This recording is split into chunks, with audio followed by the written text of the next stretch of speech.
CPI-യുമായി ഇടഞ്ഞ ചലച്ചിത്ര അക്കാദമി മുൻ അധ്യക്ഷൻ പ്രേംകുമാറിനെയും VS അച്യുതാനന്ദന്റെ മുൻ പേഴ്സണൽ അസിസ്റ്റന്റ് A. സുരേഷിനെയും സ്ഥാനാർത്ഥികളാക്കാൻ കോൺഗ്രസ്. പ്രേംകുമാറിനെ തിരുവനന്തപുരം കഴക്കൂട്ടത്തും A. സുരേഷിനെ പാലക്കാട് മലമ്പുഴയിലും മത്സരിപ്പിച്ചേക്കും.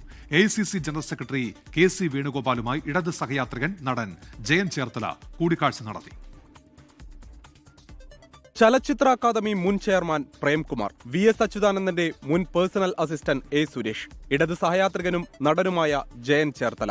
ഇടഞ്ഞവരെ പാളയത്തിലെത്തിച്ച് വിസ്മയമുണ്ടാക്കാൻ കോൺഗ്രസ് ശ്രമം തുടരുന്നു.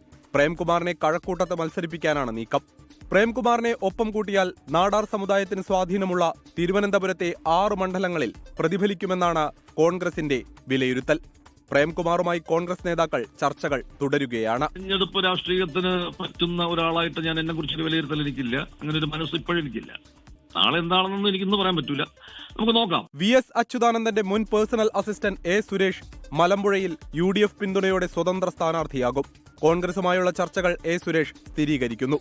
നാളെ പാലക്കാട് പ്രതിപക്ഷ നേതാവ് VD സതീശന്റെ പുതുയുഗ യാത്രയിൽ A. സുരേഷ് പങ്കെടുത്തേക്കും. UDF സ്ഥാനാർത്ഥിയാവണമെന്ന് അവർ എന്നോട് സമീപിച്ചിരുന്നു. സ്ഥാനാർത്ഥിയുടെ കാര്യം പറയേണ്ടത് ഞാനല്ല, UDFന്റെ ഉന്നത നേതൃത്വം തന്നെയാണ്. ഞാൻ ആലോചിക്കുന്നത് മാത്രമേ പറഞ്ഞിട്ടുള്ളൂ. എൻ്റെ നിലപാടിൽ തന്നെ ഞാൻ തുടരും. അത് എങ്ങനെ എന്നുള്ളത് UDF ആണ് തീരുമാനിക്കേണ്ടത്. തിരുവനന്തപുരം നാലാഞ്ചിറയിലെ KC വേണുഗോപാലിന്റെ വസതിയിലെത്തി ഇടതു സഹയാത്രികനായ നടൻ ജയൻ ചേർത്തല കൂടിക്കാഴ്ച നടത്തി. നേരത്തെ ആലപ്പുഴയിൽ നടന്ന സംസ്കാര സാഹിതി പരിപാടിയിലും ജയൻ ചേർത്തല പങ്കെടുത്തിരുന്നു. അതിനിടെ സ്ഥാനാർത്ഥി നിർണയവുമായി ബന്ധപ്പെട്ട നിർണായക ചർച്ചകൾക്ക് KPCC ആസ്ഥാനം ഇന്ന് സാക്ഷ്യം വഹിക്കുകയാണ്. 24 തിരുവനന്തപുരം.